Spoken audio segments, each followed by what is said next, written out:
And I'm the CEO of Peckins. Today I would be talking about the statement which is where there is a will, there is a way. इसके अंदर थोड़ा सा change हुआ है अब.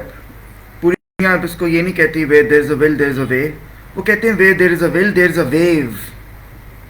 Where there is a will, there is a wave. Wave का मतलब ये होता है कि जब भी आप कोई ख्वाहिश रखते हैं तो ये ना समझें कि हमेशा उसमें रास्ता आ जाएगा. अब इसका मतलब ये है कि वो ज़िंदगी की तरह अप्स एंड डाउन से आपको गुजरना पड़ेगा. अगर आप वो ups lows highs and lows से गुजरेंगे नहीं तो आपका काम होगा नहीं.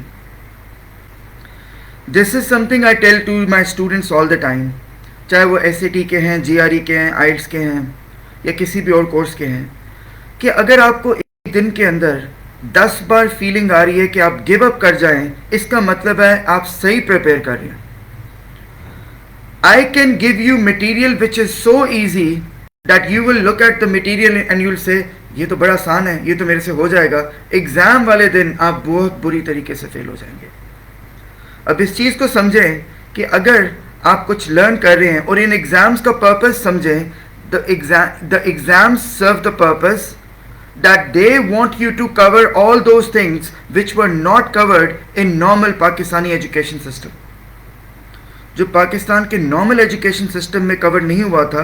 नॉर्मल का मतलब है कि पाकिस्तान का एजुकेशन सिस्टम में बहुत ज़्यादा डिफरेंसेस हैं, कि कुछ स्कूल्स हैं, कुछ कॉलेजेस, यूनिवर्सिटीज़ हैं जो बहुत अच्छी एजुकेशन दे रही हैं, कुछ जो बहुत बुरी दे रही हैं.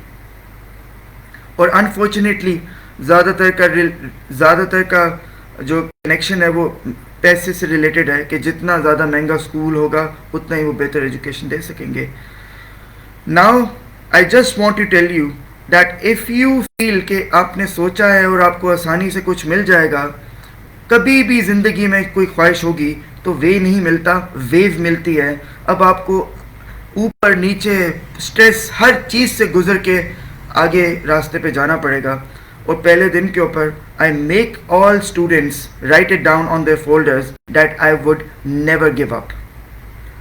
क्योंकि जो गिव अप करेगा सिर्फ वो लूज़ करेगा. जो गिव अप नहीं करेगा 3-4 हफ्ते के बाद उसके लिए वो सब चीज़ें नॉर्मल हो जाएंगी.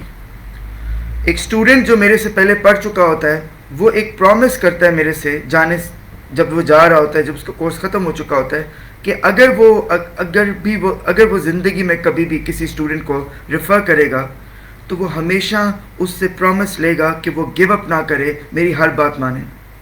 तो तब जाके प्रिपरेशन हो सकती है, otherwise preparation is not possible. Okay, thank you.